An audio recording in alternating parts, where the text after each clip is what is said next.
Welcome back to Live Life Simple. Behind me is the KBO Ranger commuter and cargo bike. My family and I have put about 100 miles on this in the last 2 days. We're having a lot of fun with it. It has a lot of great features for a budget-friendly e-bike that can also be a commuter and also a cargo bike. It also has a cool one-up feature so you can have passengers. We're gonna get into this. We're gonna do a review. We'll do a quick ride. We'll do an unboxing. I'll show you what I like and do not like about this bike. We're gonna do all of that coming up.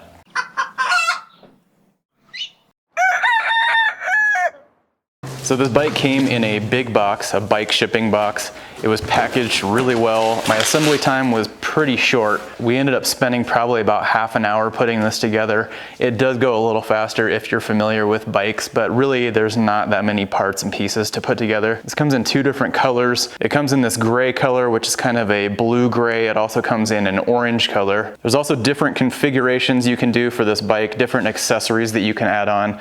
I opted for the front rack, which actually comes with this front rack, and then you can also get the basket that goes on the front. And at the time of this recording, the rack actually comes with the purchase of the bike.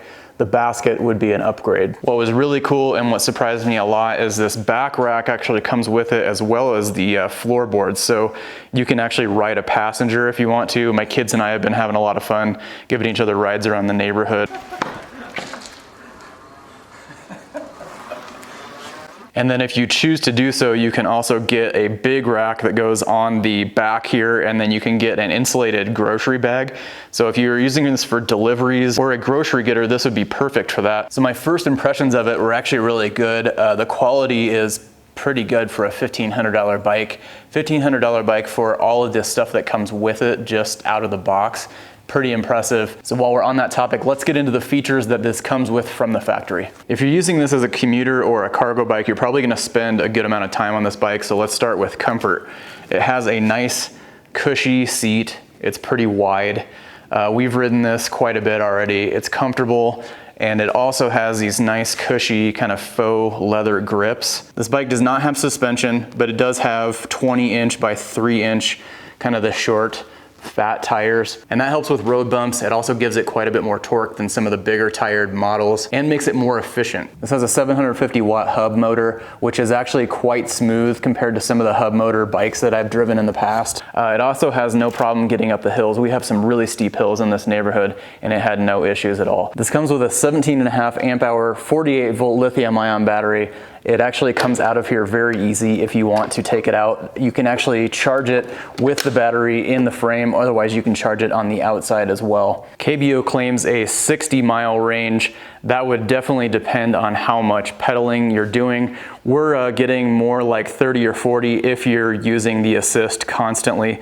If you're actually giving it some pedal power as well, I think you probably could squeeze 60 miles out of it. It's definitely going to depend on your terrain. It's going to depend on your ability to pedal. The KBO Ranger is also UL certified, which is a huge deal for hub-driven motors in e-bikes, especially less expensive ones. Next, let's talk about the pedals and the components. Brakes are Tektro. They are cable disc brakes. There are disc brakes in the front and disc in the rear. The rest of the components are Shimano. It has a 7-speed drivetrain. I'm not sure if the crank is Shimano. It's not marked Shimano anywhere, but the derailleur is a Shimano Altus, as well as the 7-speed cassette. So this does have a throttle as well, which is really cool. So if you don't want to pedal at all, you don't have to. And then this also has a walk assist feature. So if you're going up a hill or something and you just want the bike to help you push it up the hill, you just hold down this down button, and then the screen will show walk, P, whatever that stands for. And while we're up here on the left controls, I want to show you what happens if you hold down this up button for 4 seconds. That will turn on your headlights and taillights. So if you're riding at night, you have full visibility in the back, as well as a headlight in the front. And then if you're riding in the daytime, the brake light will actually come on when the brake is applied. Another cool feature of this brake is it has an integrated bell.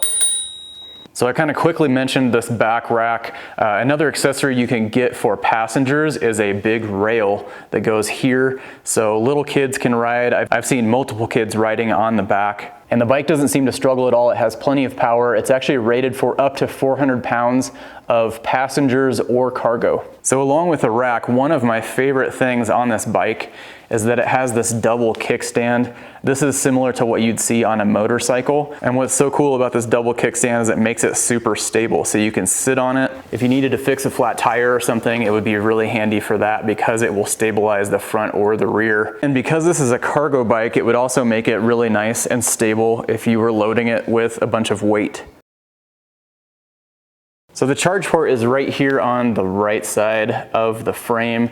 It's super easy to charge. It's a very basic charge port and charge cable. Sometimes the charge cables are a little difficult to get into the port, but it's just a basic round hole. It's nice because you can charge the battery when it's on board the bike, and it shows green when it's fully charged, red when it's not fully charged. So this bike is built for up to 400 pounds for weight capacity. So it is a pretty heavy bike. It's also a pretty hefty, heavy duty bike, but the step through is only 20 inches, so it'll accommodate a lot of different types of riders. And that means that it's very adjustable from seat height to handlebar size. There's several spacers in here that you could take out if you needed that lower. Also very adjustable for the amount of assist that you need. So to power the bike on, you just need to hold this button down for 4 seconds.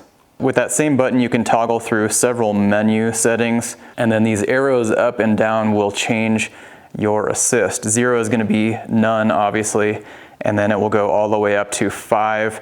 Top speed is 20 miles per hour, and each one will only give you up to a certain mile per hour assist. And the assist can be done 2 different ways. It can either start assisting once you start pedaling. It will slowly kind of activate the power and ease you into the assist. Otherwise, if you do not want to use pedaling at all, you can just use the throttle, and that will go all the way up to full speed, which is 20 miles per hour. All right, well, I think I hit all of the main functions, the pros and cons that I've learned so far, but let's take it for a ride because that's really what we want to know.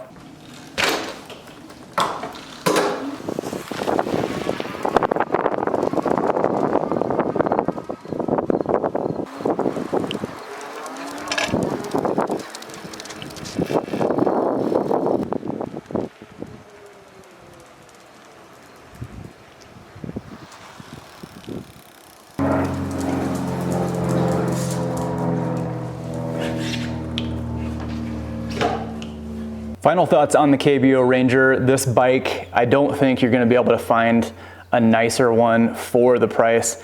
I think this has a ton of features for the price tag. It's also UL certified, which is a huge deal in e-bikes. And if you don't end up buying a KBO, make sure you do some research on UL listing for batteries and just the safety precautions that companies take or don't take. It makes a huge difference. I think that unless you're ready to shell out quite a bit more money, you're not gonna get more features, more quality than the KBO Ranger. And so far I have 0 complaints about it. I think the only nicer thing that you can get in a commuter or a cargo bike like this is a mid-mount motor, which is gonna pretty much double the price right away or more. And really the components could be a little bit nicer. I don't think it's a huge deal, but you could have hydraulic disc brakes and a little bit nicer component setup, but so far no issues, and I think they're gonna do just fine. If you're in the market for an e-bike and you're looking specifically at the KBO Ranger, I hope this video helped you out. In the meantime, remember, live life simple. We'll catch you next time.